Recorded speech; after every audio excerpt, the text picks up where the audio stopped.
Thailand trip का ये second episode है। इस एपिसोड में मैं अपने फुकेट ट्रिप के बारे में बताऊंगी। हम अपनी एनिवर्सरी सेलिब्रेशन के लिए थाईलैंड आए थे, जहाँ पे कि हमने इन 15 दिनों में अलग अलग जगह में घूमने के लिए गए। तो यहाँ पे हमने बैंकॉक के डॉन मियोंग डोमेस्टिक एयरपोर्ट से फ़्लाइट ली थी फुकेट के लिए, और हम दोनों ही सुपर एक्साइटेड थे बिकॉज़ 19 सितंबर जिस दिन हम ट्रैवल कर रहे थे उस दिन हमारी 25th एनिवर्सरी थी। तो हम बहुत एक्साइटेड थे।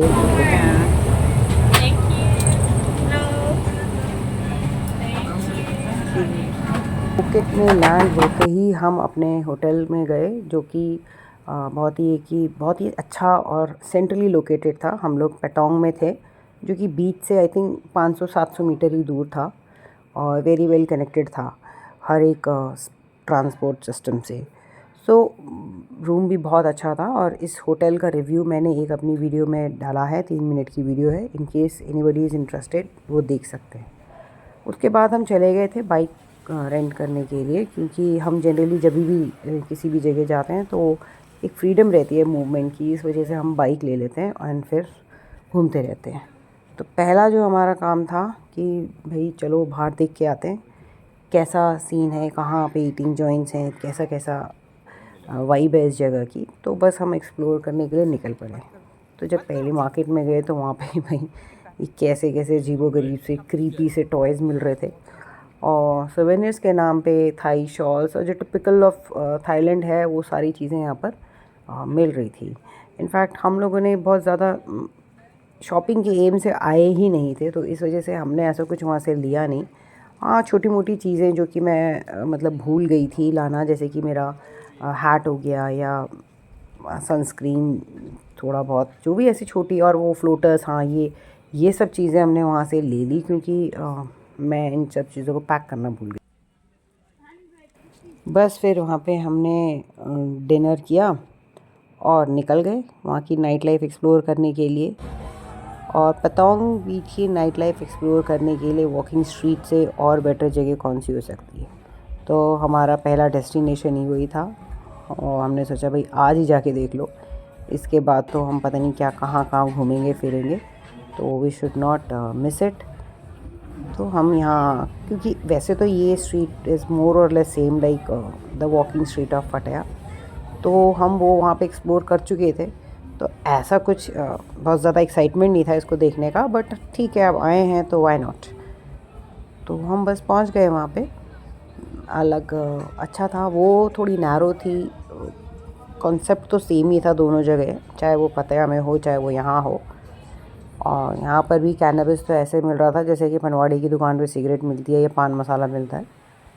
एनीवे हमने देखा, एंजॉय किया, फिर हम आ गए थोड़ी पीसफुल लोकेशन में, यहाँ बीच पे।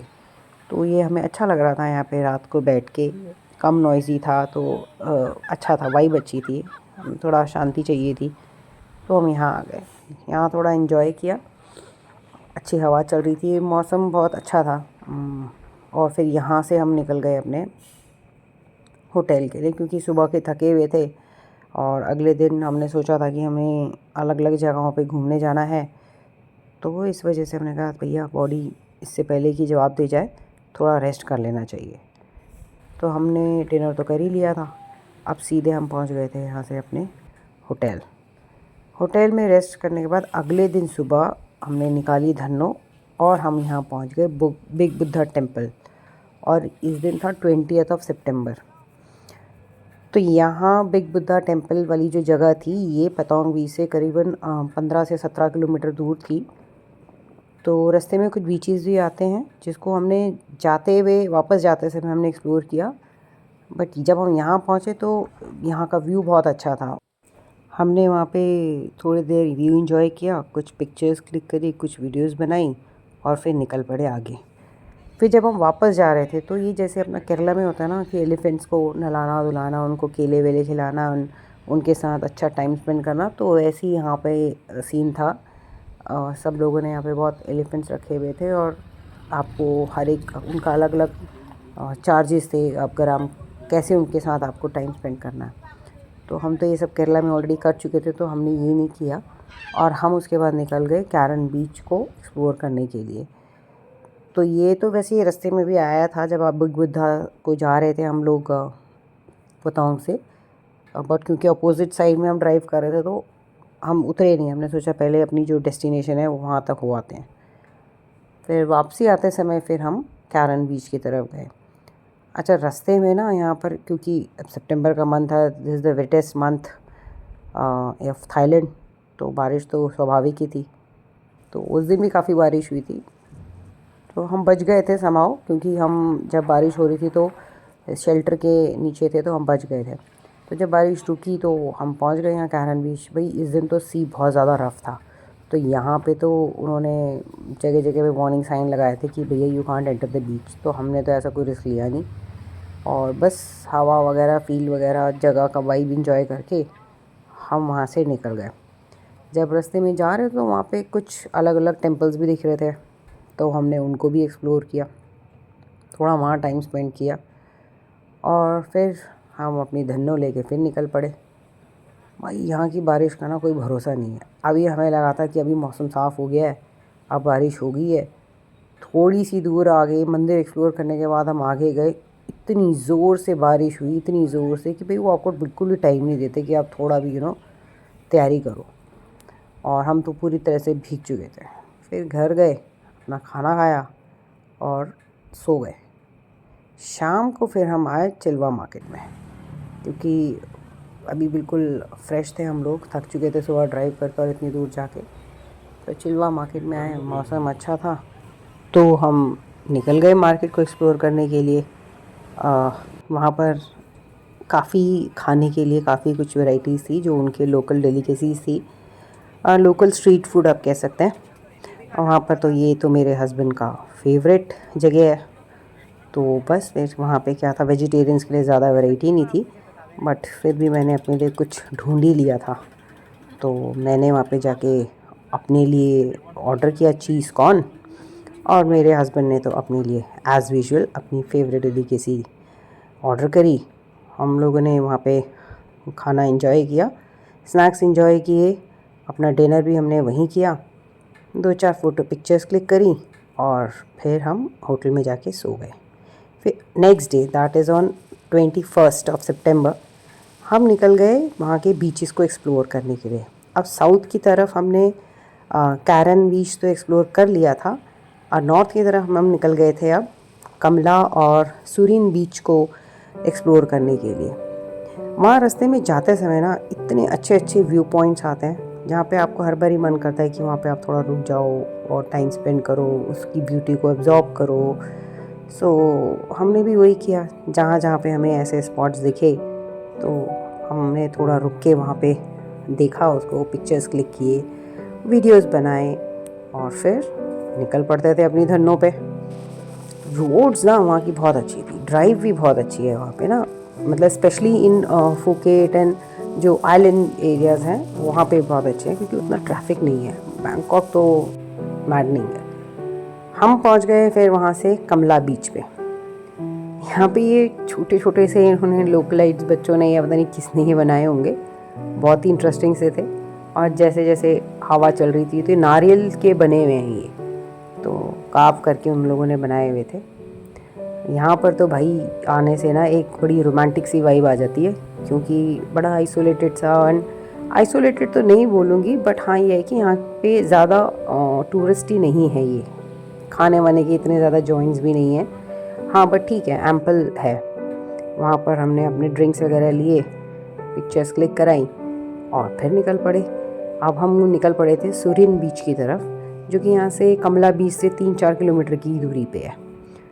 तो इस दिन जो था ना काफ़ी सनी था, तो गर्मी बहुत ज़्यादा लग रही थी हमें, और हमारी टैनिंग भी सॉलिड टैनिंग हुई थी इस टाइम पर, क्योंकि अभी तक तो क्लाउडी मौसम मिल रहा था हमें, तो हमें लगा कि चलो ठीक है भाई, उसी तरीके से हम तैयार होकर निकल गए थे। बट अच्छा, मौसम का कुछ नहीं पता, बाय द टाइम हम सुरीन बीच पहुँचे, वही 3 किलोमीटर के अंदर अंदर ही यहाँ पे मौसम बिल्कुल ही अगेन क्लाउडी हो गया, रोमांटिक हो गया, और बहुत ही अच्छी हवाएं चलने लगी, प्लेजेंट था।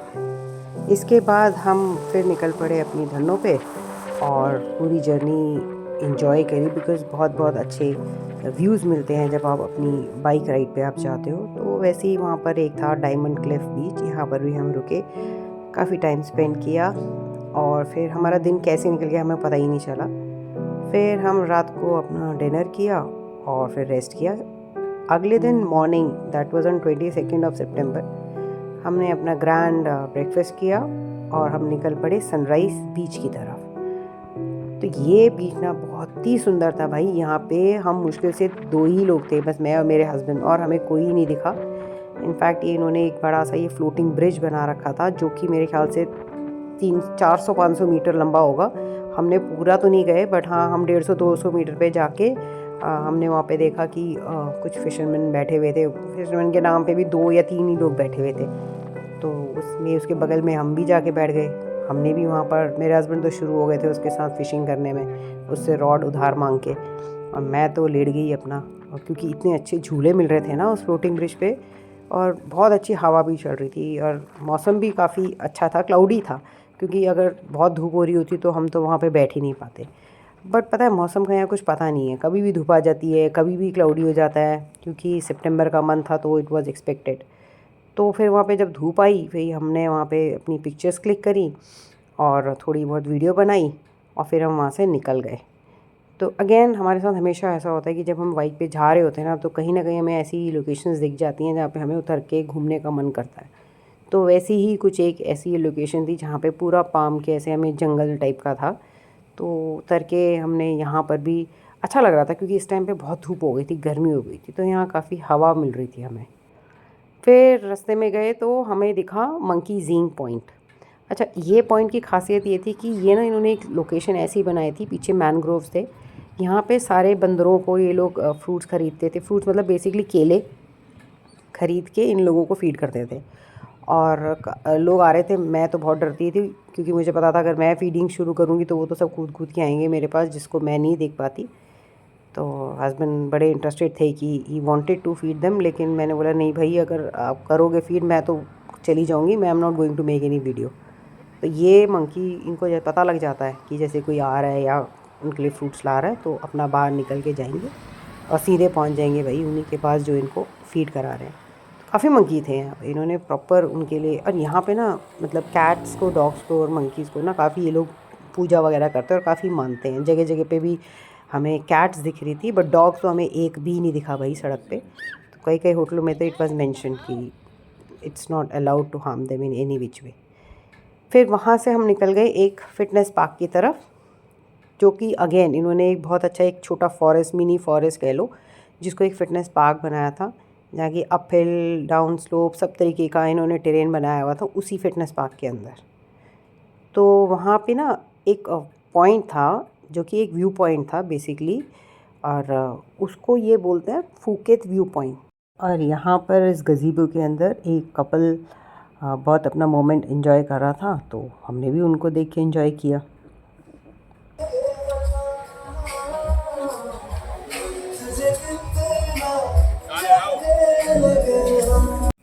ये जो फूकेत सिटी व्यू पॉइंट है, ये एक हाईएस्ट हिल पे है, जहाँ से कि पूरा फूकेत सिटी का एक एंटायर व्यू मिलता है।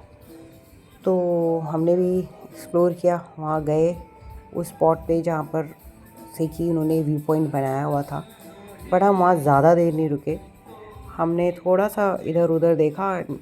उसके बाद गर्मी बहुत ज़्यादा थी यहाँ पर, अभी तक धूप आ चुकी थी, तो इतनी ज़्यादा गर्मी बर्दाश्त नहीं हो पा रही थी, और हमें लग रहा था कि भाई क्लाउडी सही था, अब इससे ज़्यादा और बर्दाश्त नहीं कर पाएंगे।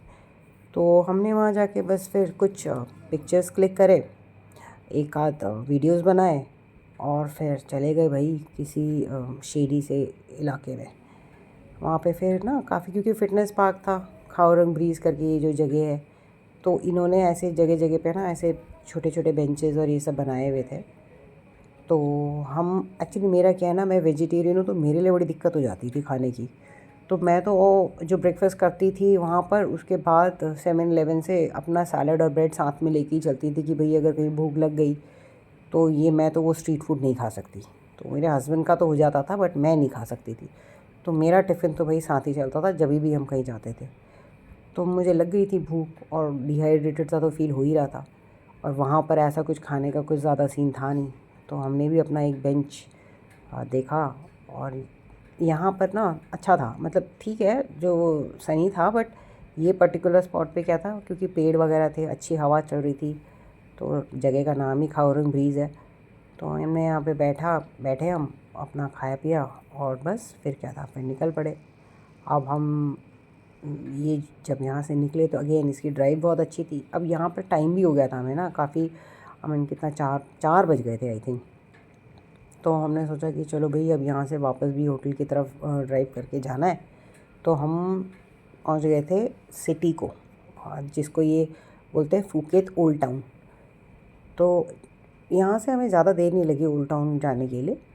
जब हम ओल्ड टाउन में पहुँचे तो वहाँ पर फिर क्या था, घूमना शुरू कर दिया हमने, अपनी धन्नों को रेस्ट दिया। और जब हम इस स्ट्रीट पे घूम रहे थे तो हमने देखा कि यहाँ पे इस पर्टिकुलर एरिया में ना सारे टूरिस्ट आ रहे थे और अपनी पिक्चर्स क्लिक कर रहे हैं और कोई वीडियो बना रहे हैं एक दूसरे के।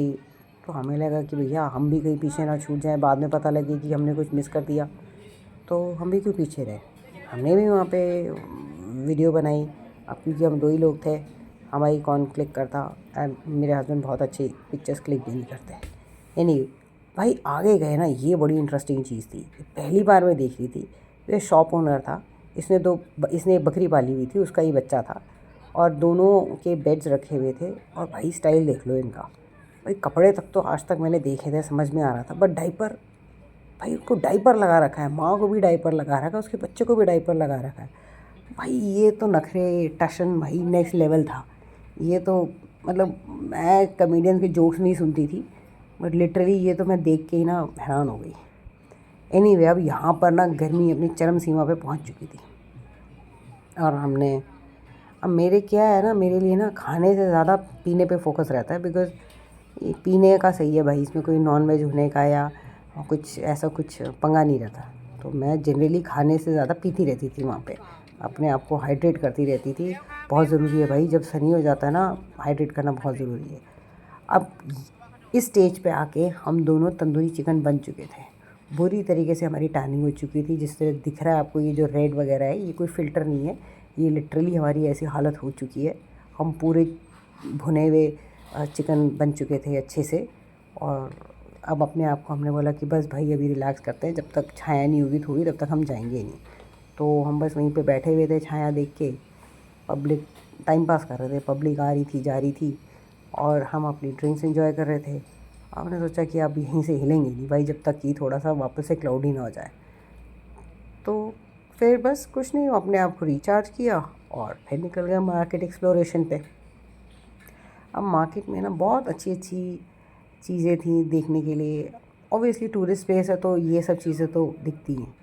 अच्छा, वापस जाने लगे घर की तरफ तो वहाँ पे एक बहुत फेमस नाका मार्केट है, जो कि वीकेंड पे ही लगती है। तो अब क्योंकि उस दिन संडे था, तो भाई हम पहुँच गए नाका मार्केट में। यहाँ पर हम घूमे, लाइव बैंड चल रहा था, बस ज़्यादा टाइम स्पेंड किया नहीं किया, फिर आ गए अपने रूम पे होटल में। अब जब हम थके आ रहे तो थे ही भाई, जैसे ही अपने रूम में पहुँचे ताला खुला ही था, तो वहाँ पे भाई हमें वहाँ पे एक लेटर गिरा हुआ मिला। तो मुझे पता नहीं लेटर क्यों है, तो किसने दिया है। जब लेटर ओपन किया तो ये था भाई उस लेटर में, मतलब हमारा ओवरस्टे, हमें कायदे से आज चेकआउट कर जाना चाहिए था और हमने नहीं किया था। तो हमें ऑब्वियसली फिर रेंट देना था, 1 दिन का एक्स्ट्रा था। मैंने कहा छोड़, अब हो तो गया ही है, अब कहाँ जाएंगे, छोड़ो। और हमने, जबकि आज हमें निकल जाना था कराबी के लिए, बट हम भूल ही गए थे, हम इतना पागल हो गए थे फुकेट में कि हम भूल ही गए थे कि हम ओवर स्टे कर चुके हैं। कोई नहीं, फिर हमने शाम को स्विमिंग पूल में मस्त इंजॉय किया, और अगले दिन चेकआउट किया होटल से, और निकल पड़े अपनी नेक्स्ट डेस्टिनेशन, जो कि थी कराबी। अब कराबी का हमारा ट्रिप कैसा था, क्या था, वो तो अब मैं उसको अब अपने नेक्स्ट एपिसोड में बताऊंगी। तब तक के लिए आप इसको एंजॉय कीजिए।